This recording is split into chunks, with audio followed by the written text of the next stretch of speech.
Minneapolis erupted into absolute chaos yesterday after another ICE shooting. We are really lucky that this is happening in the winter. The temperature right now as I'm filming this video is about 20 degrees in Minneapolis. I took a look. Tomorrow it's going to be in the single digits and they're going to dip below zero for the next few days.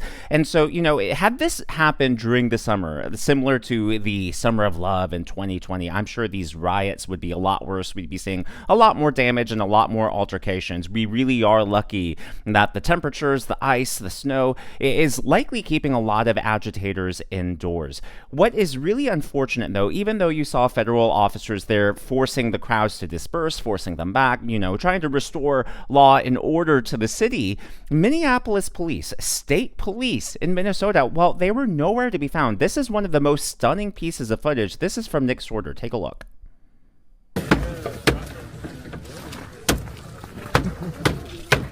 So this isn't any ordinary vehicle. This is actually a DHS vehicle, and they are breaking into a safe, and they're pulling out many rifles, high-powered weapons, and on top of that, they also took ammunition as well. Now, his face was taken as well as his license plate, so we at least know his identity, and I guarantee you, those weapons, it's not as if they're going to be used to protect some home in self-defense. No, these are going to damage and hurt communities. These are going to hurt innocent people. Those are weapons now in the street. Where was the Minneapolis police? Where were state troopers to prevent this violence when federal vehicles were being ambushed, taken over, and these weapons were stolen? It's obvious the Minneapolis police have been told to stand down, and this sort of leadership or lack thereof comes from the top down. It goes beyond Mayor Frey. This goes all the way up to Tim Walz, who is actively inciting the citizens of his state to fight back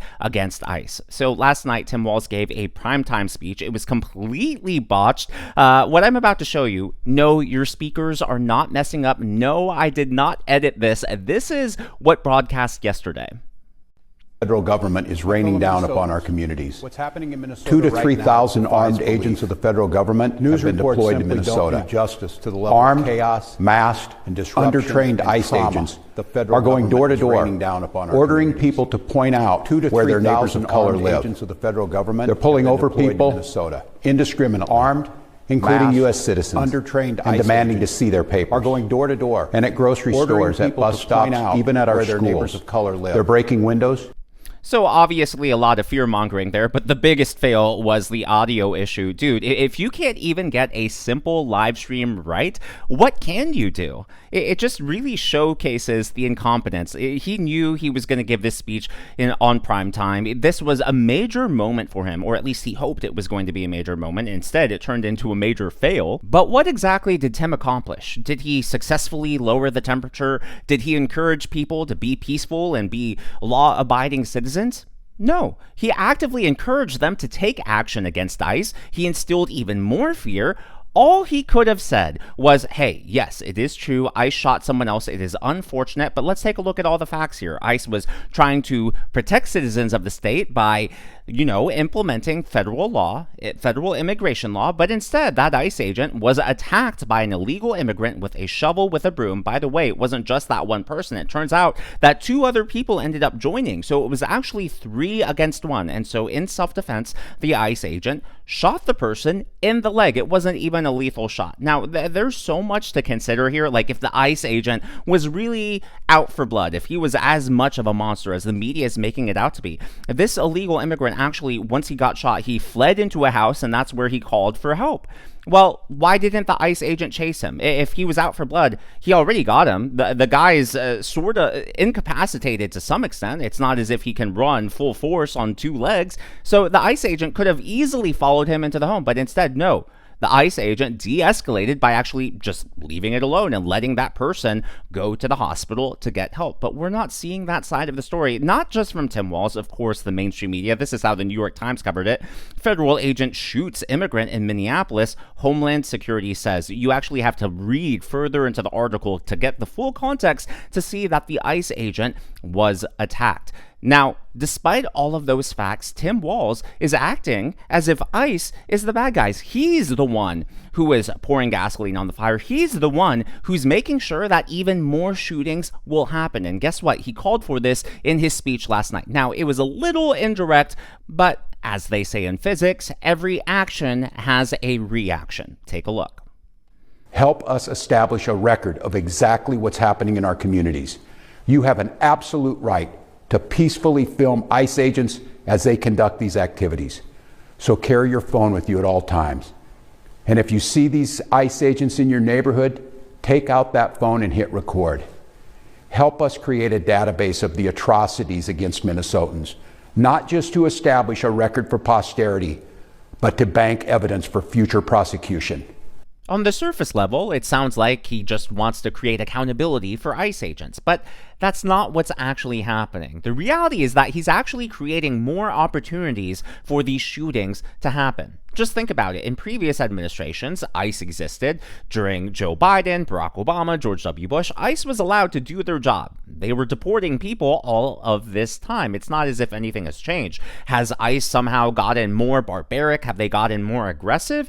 Has that side of the equation changed? Or is the reason these shootings are happening is because people are getting into altercations with these ICE officers. People are trying to interfere and impede on these operations. People are trying to obstruct. People are fighting back, trying to protect innocent people. And instead, what happens is ICE has to shoot back to protect themselves. Even if the idea of recording an ICE agent on your cell phone somehow sounds peaceful, it's a security risk for all of those involved. And it perpetuates this premise that the left has been pushing, that ICE agents are dangerous, they're violent, that ICE is, carrying out illegal orders, something that's morally wrong, morally bankrupt, and that's why they must be held accountable. That's what's happening here. And these protesters or rioters, whatever you want to call them, they're not actually trying to engage in policy change. They're not trying to engage in civil discourse or debate or do anything, that would actually revolve around law and order. What they're trying to do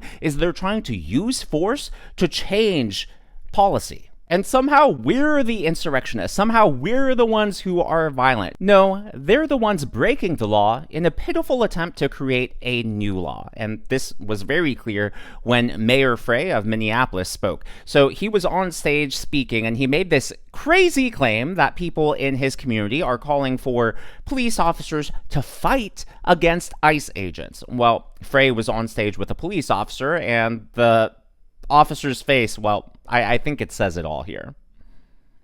And we're in a position right now where we have residents that are asking the very limited number of police officers that we have to fight ICE agents on the street, to stand by their neighbors.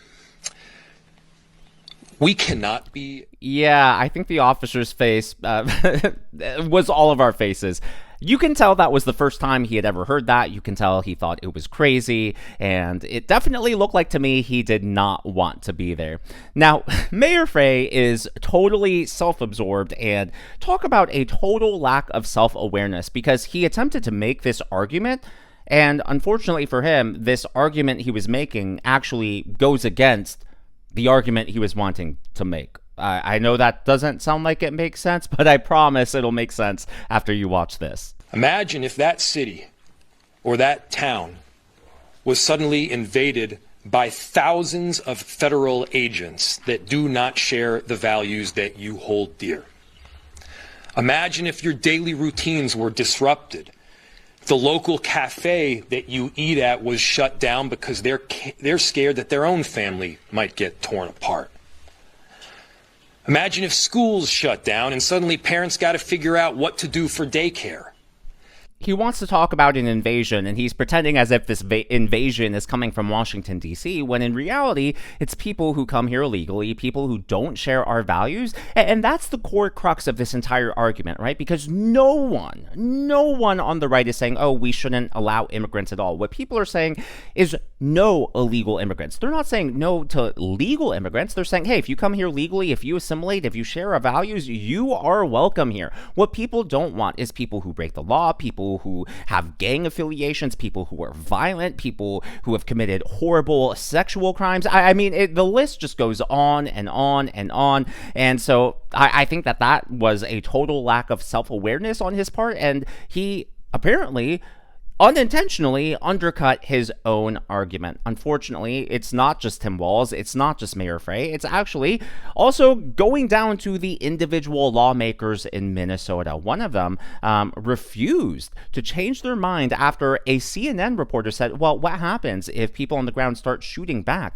What happens if they actually use weapons? And well, the lawmakers' response, it shouldn't surprise us, but unfortunately, it is not making the situation any better. But before we get to that, I would like to acknowledge the members of today's Governor's Club. They are Super Romer, Patricia Dixon, Corporal Clegg, and Philly B99. These are people who give tips and super thanks to the channel. I am so glad that you enjoy, and I'm glad that you're here. Without further ado, here is that moment on CNN.